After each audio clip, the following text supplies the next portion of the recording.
যুক্তরাষ্ট্র ও ইসরায়েলের সঙ্গে যুদ্ধ শুরুর পর থেকেই বন্ধ গুরুত্বপূর্ণ আন্তর্জাতিক বাণিজ্য পথ হরমুজ প্রণালী।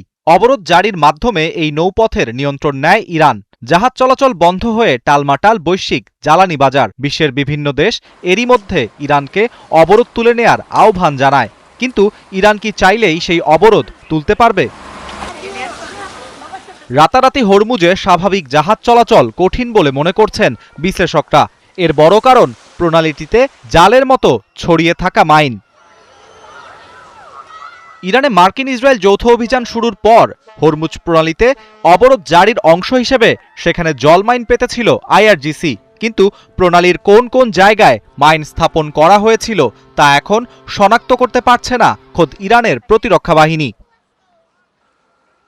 এর প্রথম কারণ, প্রণালীর যেসব জায়গায় মাইন পাতা হয়েছে সেসবের যথাযথ রেকর্ড রাখেনি আইআরজিসি। দ্বিতীয় কারণ, আইআরজিসির নথিতে যেসব জায়গায় মাইন রাখার রেকর্ড রয়েছে সেসবের বেশিরভাগই সরে গেছে কিংবা ভেসে গেছে।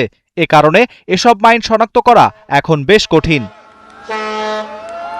যদিও এরই মধ্যে ওয়াশিংটনের দাবি মাইন অপসারণে কাজ শুরু করেছে পেন্টাগন। 2 মার্কিন রণতরী ইউএসএস ফ্র্যাঙ্ক পিটারসন এবং ইউএসএস মাইকেল মার্ফি ইতোমধ্যে হরমুজ প্রণালীর উদ্দেশ্যে রওনা হয়েছে মাইন অপসারণ করতে। তবে নির্দিষ্ট শর্ত সাপেক্ষে বেসামরিক জাহাজগুলোকে প্রণালীটি ব্যবহার করতে দেয়া হবে বলে জানিয়েছে আইআরজিসি। তবে সামরিক উপস্থিতির বিষয়ে এখনও অনড় অবস্থানে তারা। বিশ্বের গুরুত্বপূর্ণ জ্বালানি রুট হিসেবে পরিচিত হরমুজ প্রণালীতে এই উত্তেজনা আন্তর্জাতিক বাজারে প্রভাব আরও বাড়াতে পারে বলে আশঙ্কা বিশ্লেষকদের। আরাফাত ইসলাম, ৭১।